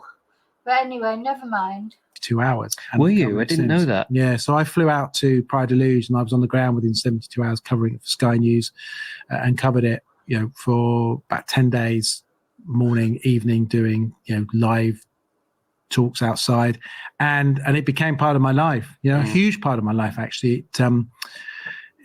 It kind of took over at times because it was such a massive story, and massive I mean worldwide. You know, I mean, in my time in covering television, I've probably covered the biggest crime stories. So obviously Jimmy Savile, I covered Madeleine McCann, I got the world exclusive interview with Oscar Pistorius, murders in cases where people have admitted murder to. Worldwide exclusive with Oscar Pistorius, but he's innocent, according to Mark. I'll never forgive him for saying that. I'm sorry. That poor Reva, you know, that poor girl, his girlfriend shot on Valentine's Day through the door. He was found guilty, Mark. For God's sake, I think I can never forgive Mark for sticking up for Oscar Pistorius. I just can't. And poor Reva, she's not there to give her side to everything. That fucking guy, he was found guilty. How can he was found guilty, and he's given the lightest sentence ever. If he was some poor black guy in South Africa, he wouldn't be walking around free now or whatever. He's just money talks, and it spoke to Mark. Some huge cases out there. And I think, you know, Madeleine McCann sits right up the top of that in terms of profile, in terms of coverage. And I finally said, okay, let's make a program about it, but let's do it in a different way. And we know over the last couple of years, there was a suspect named by the Germans, Christian B. And I said, let's go and investigate what they have on him. And I started to investigate it. And we went on the road for 6 weeks. Germany, Portugal, and we did a years-long investigation, and we got access to Christian B through his lawyer, talked to him in prison, very close to getting an interview with him in prison, but the prison authorities refused us to do that. And we basically uncovered an alibi for him. Oh, wow. To show that actually the German authorities are wrong. And it's now become a slight battle between the German prosecutor. Now that's interesting, isn't it? So he's saying they uncovered, this is over a year ago, don't forget, because they are saying now that they're going to end up having to release Christian B.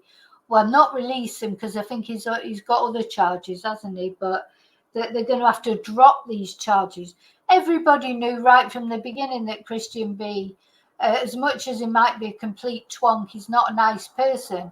He had nothing to do with Madeleine disappearing. You know, I've got my own theories about what happened to Madeleine. He doesn't agree with my theories, but it's interesting what he does have to say. So he's determined that they uncovered an alibi for Christian B. So there you go. Of me, where the German prosecutor's been quite critical of me, and I've been critical of him. He's absolutely responsible for murdering Madeleine McCann. Well, no, I don't think he is for a start, but ultimately that's not your call. That's the court's call to make that. But the sad reality is as long as we go looking, or as long as the country is focused on looking for Christian B's evidence, and of which they've been investigating him now for nearly 4 years, and they haven't got enough evidence to prosecute him, that tells you it all. The real killer is out there. Well, I've got to agree with him there. If you've had someone for 4 years looking for evidence and you haven't been able to find any, you know what? It tells you something, doesn't it? 4 years, no evidence. He's got an alibi. They've got no evidence against him. the thing about Christian B is it just fits what the pattern of what they want it to be. You know, the German prosecutor or whatever, the district attorney or whoever it is, he would love it to be Christian B, because he would love, wouldn't any prosecutor, any attorney, whatever, they would want to be the ones that solved the Madeleine McCann case, probably the most famous missing child case ever in history. They were, of course, he's determined it's going to be Christian B because he was around the area at the time. He's a bit of a twonk, you know, he's got, you know, he's committed RAPE on, you know, they've got all the, you know, he's just a completely dodgy character. So he fits all the criteria, but he just didn't do it. So, you know, it's back to square one, isn't it? I never thought from the beginning, when they arrested him or when they mentioned it, that he ever had anything to do with it. This show is sponsored by BetterHelp. On this podcast, we meet lots of people who have varied life experiences, but the through line that we always get from almost all of them is a % off your first month. By the establishment, the royal family, the intelligence services, or was determine the outcome of what I believe. I've heard everything. I did Since the beginning, have you had a changing opinion, or have you had an opinion that has stayed fairly solid throughout? No, so the thing is with opinions is it's important not to give an opinion until you've got all the evidence that supports that opinion. And of course, it's really important to listen to all the evidence. So one of the things that I do with any investigation is I take on board all the evidence that comes in. And before I determine the outcome of what I believe, I've heard everything. I did a program about Diana, Princess Diana. So it's just got out worldwide, Princess Diana, the Untold, the ultimate truth. And actually what I did is I didn't know whether Princess Diana was murdered by the authorities, by the establishment, the royal family, the intelligence services, or was it a tragic accident? And I set off on this path to find out, and ultimately established through evidence very clearly, you know, it's a very thorough investigation, it was a tragic accident. And so when I looked at Madeleine McCann, I did exactly the same. I brought all the information together. I read all the police files. I spoke to all those key witnesses around there. And, you know, I had a contact via, not directly, but via one person removed with the family. And so I was able to put all this information together. And my conclusion is that on that night of Madeleine's disappearance, she woke up looking for mum and dad, and she'd been told the morning that if she were to wake up, the parents were only in the tapas bar, which was just across the courtyard. Because what we do know is Sean Amelie's, the brother and sister, had woken up on the previous nights a number of times, and I suspect as a result of that, Madeleine thought, well, where is mum and dad? Because they'd been out on those previous nights as well.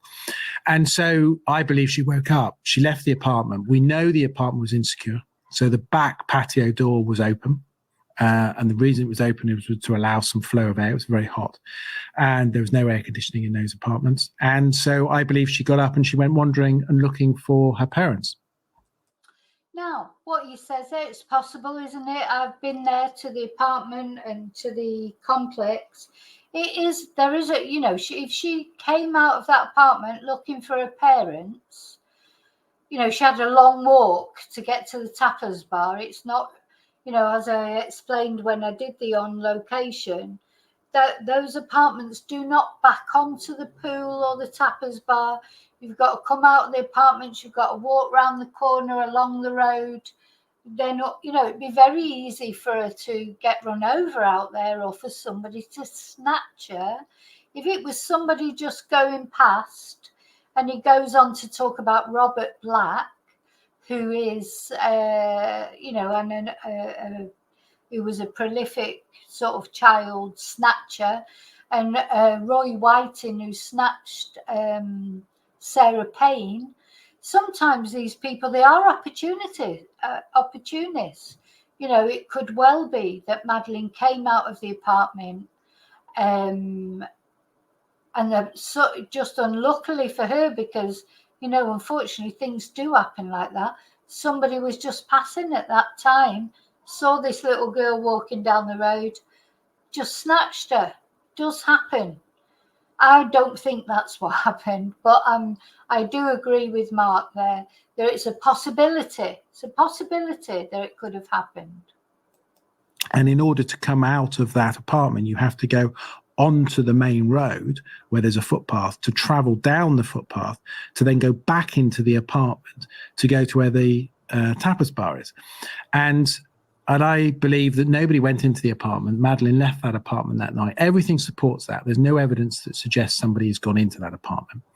And there is evidence when you look at cases, and I did a lot of research around child abductions, and actually so much so that I went over to Texas and spoke with the FBI at a conference around child abductions, looking at our cases, looking at the cases I have. And we've got two very prominent cases in the UK. Jeanette Tate, who went missing in the 1970s, she was cycling up at the top of the hill, down the top of the hill. She was a matter of minutes away from her. Yeah, sorry. Shh. There's people shouting outside, so she's barking. But yeah, Jeanette Tate, they think Robert Black, who, as I say, he was someone he literally...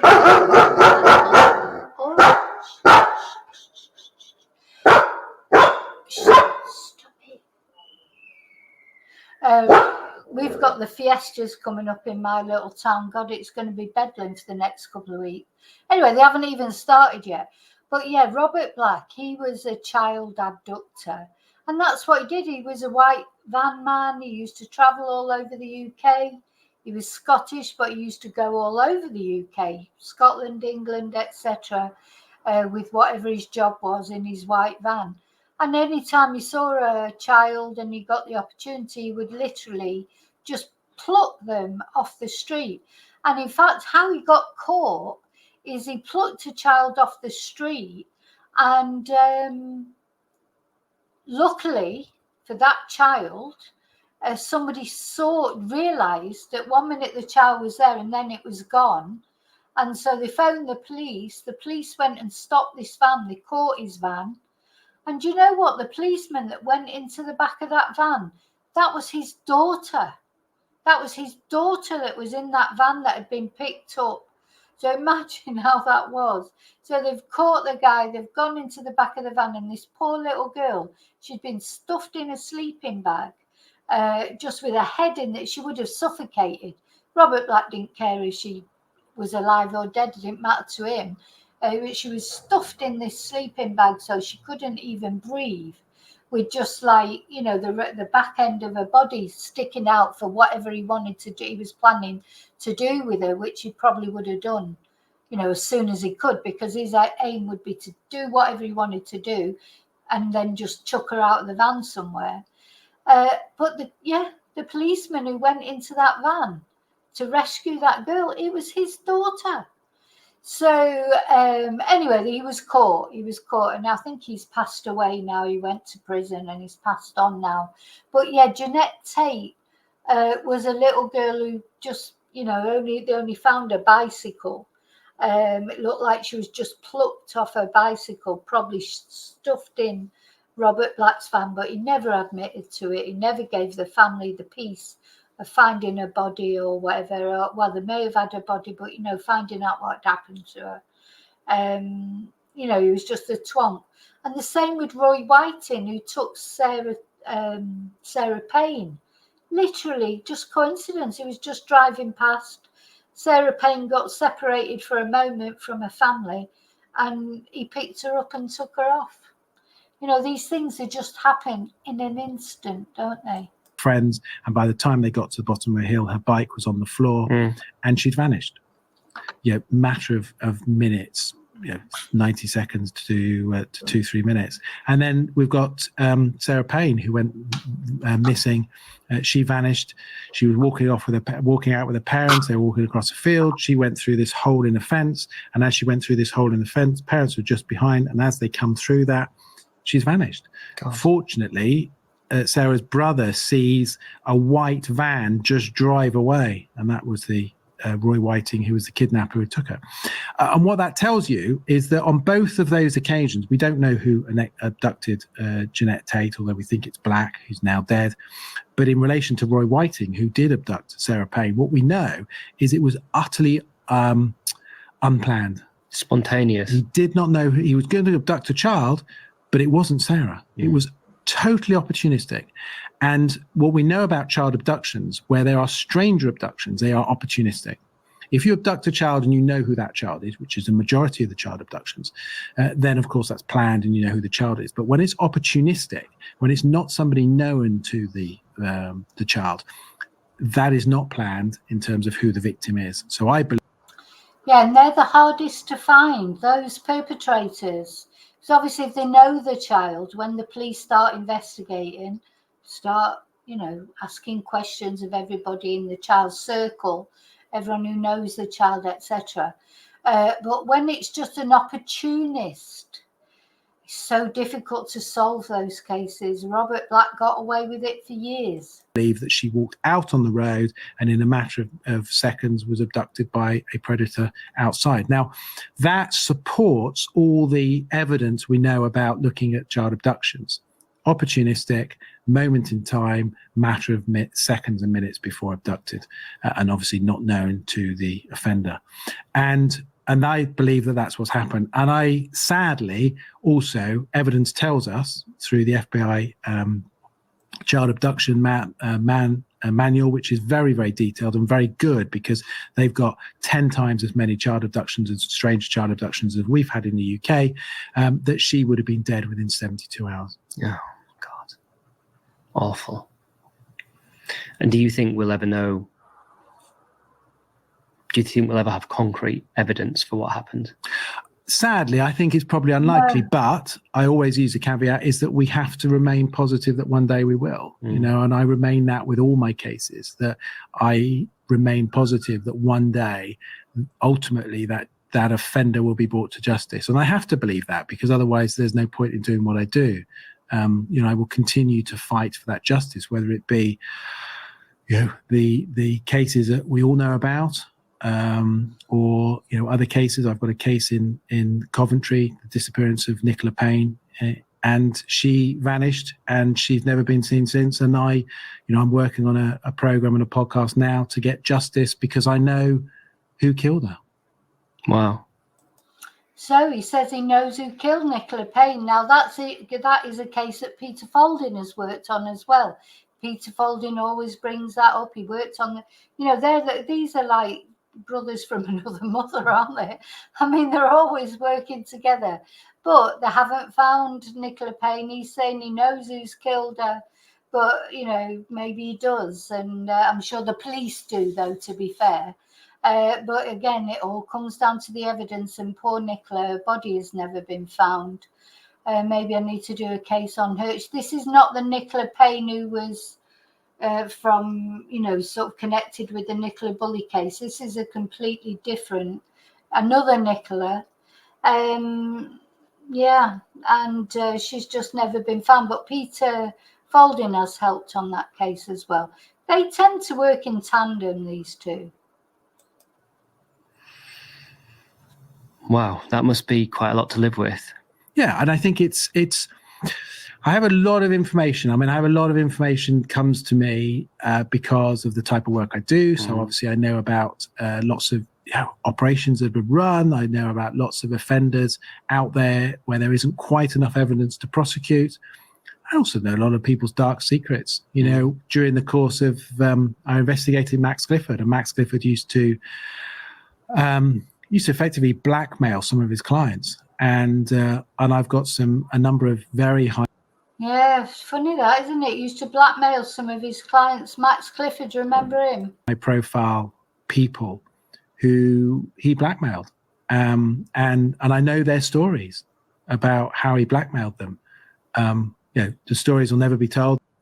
He knows their stories, but they'll never be told. He's going to take them to his grave, he says. They'll die with me.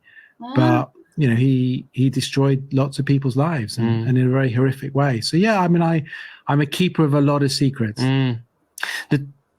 He made me go cold when he said that. He's a keeper of a lot of secrets. One of the characters in my my novel that I need to get on with, I'll probably get on with it in the winter again, is called Keeper of Secrets. I didn't know. I hadn't seen this video. Gave me the chills then when he said that. I'm the Keeper of Secrets. That's the name of one of my characters in my book, or their YouTube handle. The thing that strikes me is, so I've got a young daughter, and the thing you just told me about Madeleine McCann is something that will kind of stay with me for a little while. It was awful. I couldn't do what you do. I couldn't be immersed in that world nonstop and just sort of see that darkness. Yeah. And doubly, I couldn't do it where the cases might not be solved. Yeah. If there was a constant sense of closure, that's something. For things that, like you said right at the beginning of the conversation, that are just running on, and potentially there will never be closure. Does it affect you? Yeah. I mean, I'd be, if you asked me that question 10 years ago, I'd probably say no. I'd probably say no, I get on with it. No, over the last 3 years, I have struggled with my mental health. There's no doubt that these. So that's interesting. So he says over the past 3 years, he's struggled with his mental health. I mean, these sort of cases, to be fair, I'm trying to be fair to Mark, you do struggle with your mental health. I found that, and you're doing true crime and that. Of course you do, because you're dealing with very dark things all the time. Things have impacted on me. You can't see what I've seen and not be affected by it. You can't take on the responsibility of helping people who I come into people's lives at the most traumatic time of their life. And by and large, particularly the work I do now, I'm their last hope. Everything else they've tried the police, they've tried every other aspect, and they've been let down, they've been failed. And I come along and they see it as a glimmer of hope. And I always try to keep that realistic balance there, because I say to them, look, I can't tell you I'll solve this. I can't tell you I will catch the offender. I will tell you, if I take this case on, that I'll get you new information. Well, he did say that he would solve the Jay Slater case within 3 days, didn't he? He did say that, Mark, to be fair. And of course, you didn't solve the case within 3 days, but, you did say that. There isn't a single case that I've worked on. And I can say this confidently now. I thought about this, probably about 2-3 years ago, just before I released my book, Hunting Killers. And I thought to myself, do I always make a difference? And I've looked at every case, and I can tell you categorically, every case I've worked on, I have found new information. I went out to Kuala Lumpur to investigate the death of a young girl who ended up falling 9 stories and dead on the floor. And I went over there and I did an investigation. And as a direct result of my investigation, it was opened up as a homicide. I was convinced that her death wasn't suicide, which is what they put it down to. And it was opened up as a homicide. So every time I find new information, and I suppose that's my mantra really. So I'm always confident that when I take a case on and I keep chipping away at it and working at it. And some of these cases, it's healthy to put them down for a couple of months, 6 months, 7 months, and pick them up again. And you sometimes see things differently. Plus also, I take on. I do think that's true. I've found that when I've been doing this docuseries on Nicola Bulley, which I need to get on with the next one, you do look at things differently because more information comes out. So, of course, since whatever happened with Nicola happened, there's been the inquest, and then there's been the College of Policing report, then the Peter Falding fiasco. There's been loads of different things come out. So you do look at things differently because you've got more information as time goes on. Cases that I don't get paid for. So I have to balance that around the work that I do get paid for. And it does affect you. And it affects you because I'm still a human being. There's a couple of tracks, music tracks, which accompany a couple of really horrific child abuse videos that still sit in my head. And and those tracks, and I hear them at certain times of the year because one of them is a Christmas track, always kind of stops me in my track when I hear it. And there are the times when things come back to me. I've I've seen the most horrific injuries to people, and certain times something will happen and you'll see something and it will just bring back a memory. So yeah, and I've worked really hard at that. I've spoken to, I've had some therapy around that to be able to deal with that. And I think I live in a dark world. Yeah, he's had some therapy and he's saying he lives in a dark world. Well, I don't think I could get over seeing child abuse videos. If I ever had to watch one, I just couldn't bear it. There was a case not long ago, some of you might have heard of it, I couldn't even follow it, cover it. It was a big case in America about a father who had made his son run on a treadmill until in the end his son died. He made him run so much. And you know what? This guy wasn't an immigrant, funnily enough. Made his son run so much on this treadmill that in the end this poor boy died. And the treadmill video was on Twitter, was a lot of the true crime people that I follow, they were all talking about it. And I just couldn't watch it. I watched a little bit of it one day. It stayed with me for ages. It's still with me now. I can't unsee it. I cannot unsee it. This poor little boy running on this treadmill, and every time he flew off it, his dad was making him go back on it again until in the end this boy actually died. So I agree with him in that I couldn't watch those videos. I watched a video the other day. It was a bull. You know what it's like in Spain with the bullfighting and things, and it just came up on my Twitter feed, this bull, unfortunately dying, and I couldn't unsee it, and I started writing all these tweets, I was going mental, and I had to just delete them because I was just hysterical because I could not believe that. I just cannot believe bullfighting. Anyway, then that, of course, because I'd written a tweet on them, even though I ended up deleting them, of course, then bloody Twitter then starts sending you all these videos about bullfighting. One was a bullfighter who actually died, was gored by a bull, and there was a satisfaction in that, and I felt awful afterwards because I thought I shouldn't be gloating on the fact that this guy has died, but you know what I mean? He was sticking swords in this bull, like trying to kill this bull, and the bull got him one, with his horns, and the bullfighter died. You can't help but feeling a bit, and I just thought, God, I've just got to get these off my timeline, because there are some things you just can't unsee, isn't it? And if Mark has had to watch videos about children like that, as part of whatever he does, I don't think I could recover from that, to be honest. I live in a pretty dark world, and I have to make sure that I come out of that, So I work really hard. I train fitness, I gym regularly. I look after myself. I eat well. I've got a good family support around me.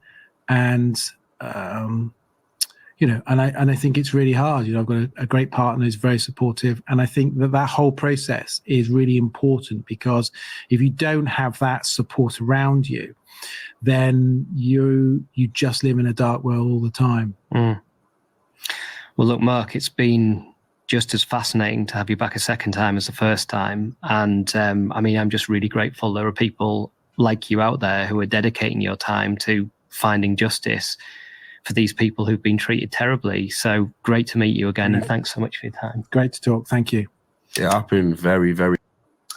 So it was an interesting interview, to be fair, joking apart, and I know, sort of tease Mark and things, or say things that were joking apart. It's very interesting. It was interesting to listen to, a lot of interesting things there. So thank you, Mark, for that.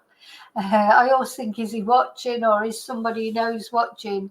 I wouldn't be surprised. I've got a reason for saying that, but anyway, I'll talk about that another time, not now. But he must know something about me to block me on bloody Twitter. I don't even know why he blocked me on Twitter. Anyway, he did, and that's all there is to it. With Mr. Mark Williams Twong, as I call him, or Mark Williams Thomas. That was a very interesting interview, so thank you for that. Are you going to start barking again? Anyway, so night, take care of yourselves, and until I see you again, may your God go with you. Bye-bye. Thank you so much. You're all so kind. Thank you. I've got to put the video on. Supposed to be putting my little song. When I get tired, I can't. Well, mind you, I couldn't find the buttons to start with. Night, everyone. Thank you.